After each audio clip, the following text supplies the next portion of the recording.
Hello student, ज्ञान orbit में आपका स्वागत है।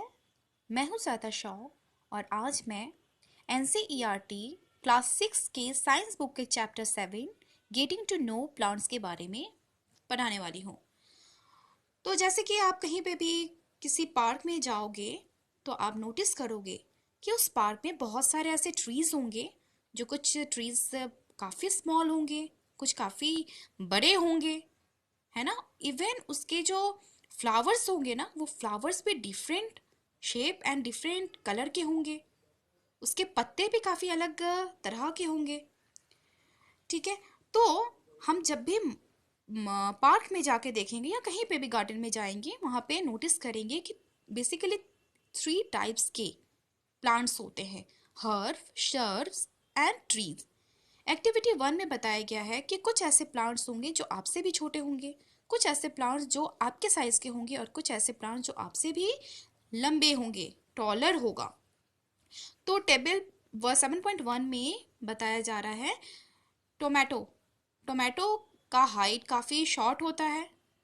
ठीक है। कॉलम 2 में आप देख पा रहे हो ग्रीन, टेंडर, थिक, हार्ड, इन सब का ऑप्शन बताया जा रहा है।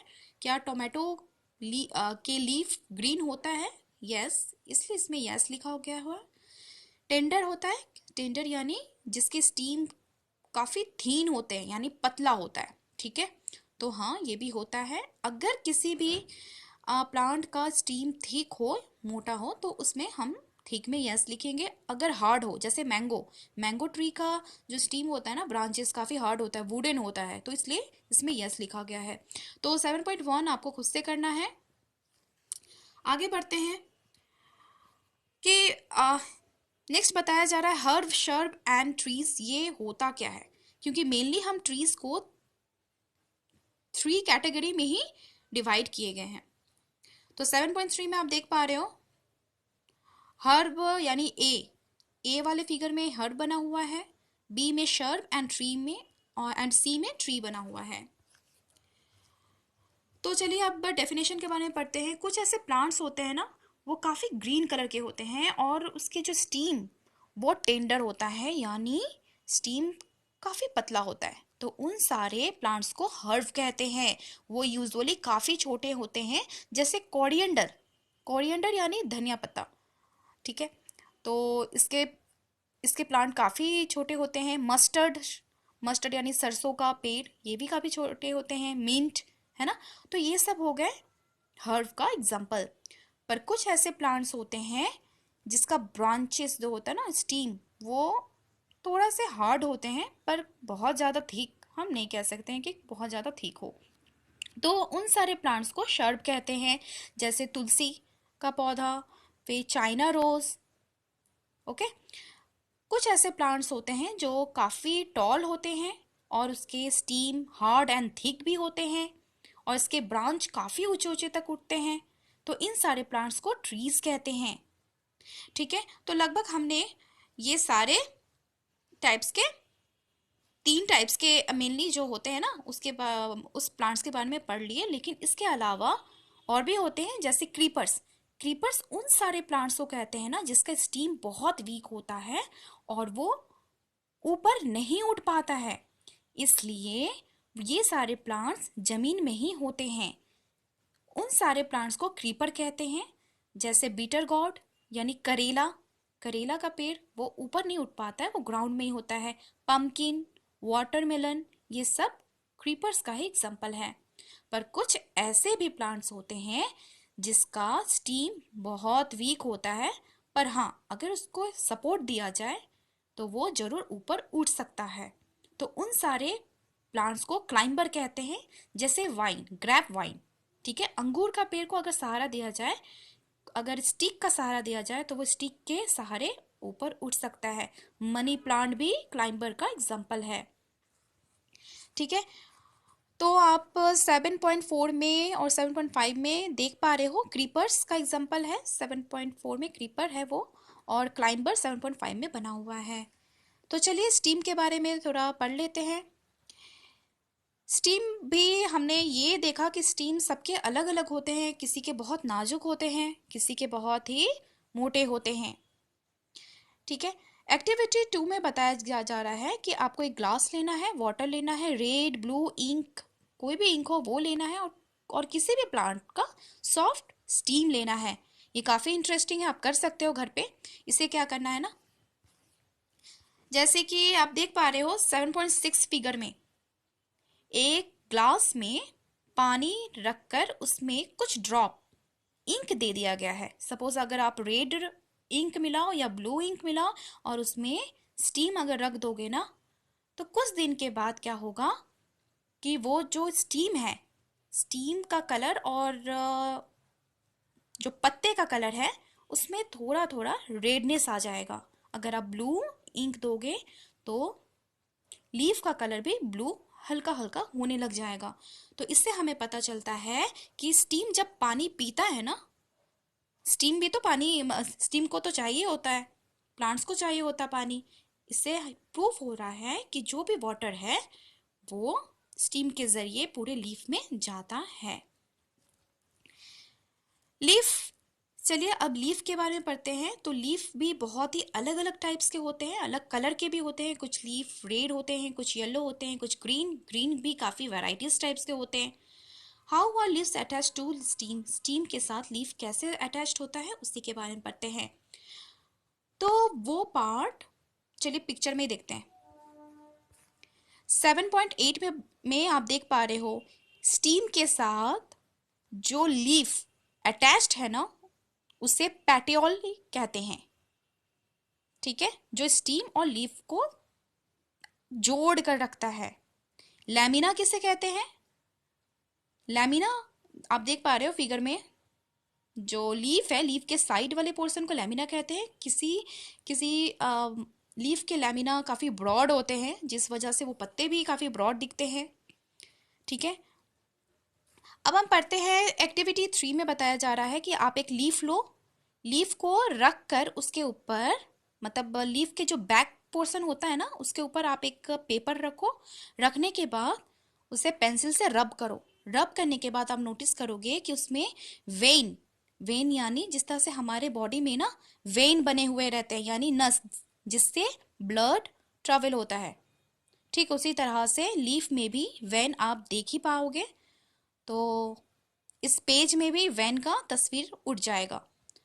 तो जो लाइन आप देखते हो लीफ में उसे वेन कहते हैं, और जो लाइन होते हैं ना जो लीफ के बिल्कुल बीच में होते हैं, मिड में होते हैं, उसे मिडरिब कहते हैं। जिस तरह से हमारे बॉडी का मिडरिब क्या है?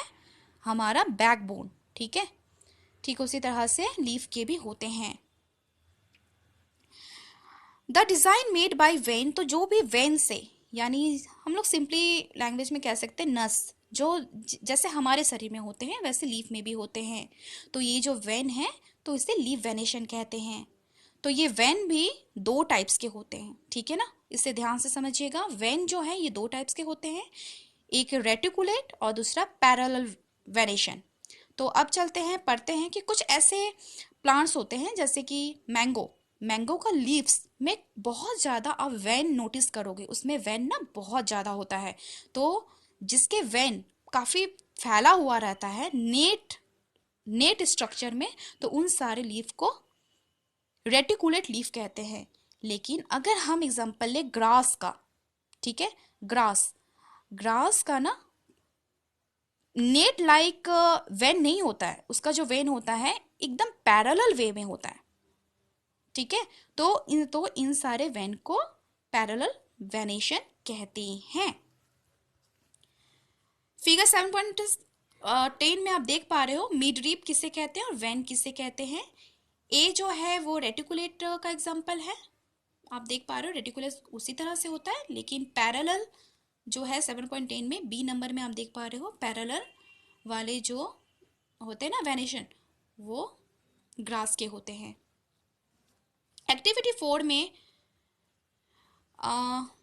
इसमें बताया जा रहा है ट्रांसपिरेशन क्या होता है। अब देखिए, हम लोग जो पानी एक्स्ट्रा पीते हैं तो हमारा बॉडी से पानी निकल भी तो जाता है, एक्सक्रेट तो होता ही है ना। ठीक उसी तरह से लीफ में भी, पत्तों में भी जो पानी होता है वो वापस वाटर वेपर बनकर हवा में मिल जाता है। तो इसके लिए एक प्रूफ इसमें बताया जा रहा है, इसको ट्रांसपिरेशन कहते हैं। इसको फॉलो करने के लिए आप ये भी कर सकते हो। 7.10 में आप देख पा रहे हो एक पौधा है, स्टीम है, ठीक है, उसे काटना नहीं है। उसके साइड में ट्रांसपेरेंट यानी आर पर दिखने वाला जो प्लास्टिक होता है उसे बिल्कुल अच्छे से बांध दो, ठीक है। अब ऐसे भी मत बांधना कि जिससे कि बिल्कुल भी गैप ना रहे, ऐसा नहीं होना चाहिए, थोड़ा गैप तो रखना ही है। उस पॉलीथीन को बांधने के बाद कुछ दिन के बाद आप नोटिस करोगे कि उस कवर जो बैग है ना, जो पॉलीथीन है, उसके भीतर में वाटर का स्मॉल ड्रॉपलेट आप नोटिस करोगे। इसका मतलब होता है कि जो भी रूट पानी पीता है वो क्या कर रहा है, आहिस्ता आहिस्ता अपने लीफ के जरिए वो पानी वाटर वेपर बन के बाहर निकाल भी दे रहा है। तो इस प्रोसेस को ट्रांसपीरेशन कहते हैं। ये काफी इंपॉर्टेंट है। एक्टिविटी 5 में बता रहा है कि आपको लीफ लेना है, स्पिरिट लेना है, बीकर्स लेना है, test tube, burner, water, watch glass, iodine solution, ये लेना है। तो सबसे पहले क्या करना है ना कि एक लीफ लो और उसे टेस्ट ट्यूब में डालो। डालने के बाद उसमें स्पिरिट का कुछ ड्रॉप्स उसमें डाल दो और उसे बर्न करना है, ठीक है ना। उसे तब तक बर्न करना है जब तक कि उस लीफ का कलर वापस बाहर ना आ जाए, ठीक है। और फिर क्या करना है ना कि उस टेस्ट ट्यूब से उस लीफ को बाहर निकालकर उसे वाटर से वॉश कर देना है। फिर उसमें आयोडीन सॉल्यूशन देना है। आयोडीन सॉल्यूशन का कुछ ड्रॉप्स देना है और उसको चेक करना है कि क्या वो लीफ में कार्बोहाइड्रेट है या नहीं। जैसे कि हमने चैप्टर 2 में पढ़ लिया है कि किसी भी चीज़ का अगर कार्बोहाइड्रेट पता करना है कि उस पर्टिकुलर चीज़ में कार्बोहाइड्रेट है या नहीं, तो यदि आयोडीन सॉल्यूशन देने से उसका colour blue and black colour में चेंज हो जाए तो इससे प्रूफ हो गया कि हाँ उस चीज़ में अभी भी कार्बोहाइड्रेट है। और अगर उसका चेंज ना हो कलर तो इसका मतलब आप समझ जाएगा कि उसमें कार्बोहाइड्रेट यानी स्टार्च नहीं है, ठीक है। अब हम चलते हैं फोटोसिंथेसिस के बारे में। फोटोसिंथेसिस क्या होता है? फोटोसिंथेसिस होते हैं ना कि लीफ धीरे धीरे जब बड़े होते हैं तो बड़ा क्यों होता है? उसे भी तो कुछ खाने के लिए बहुत चाहिए ना। तो इसलिए प्लांट्स को वाटर, सनलाइट, कार्बन डाइऑक्साइड, इन सब की जरूरत बहुत होता है। और इन सब के मदद से प्लांट्स के लीफ यानी लीफ को किचन प्लांट कहते हैं। Kitchen of the plant leaf को ही माना जाता है क्योंकि लीफ में ही फोटोसिंथेसिस होता है।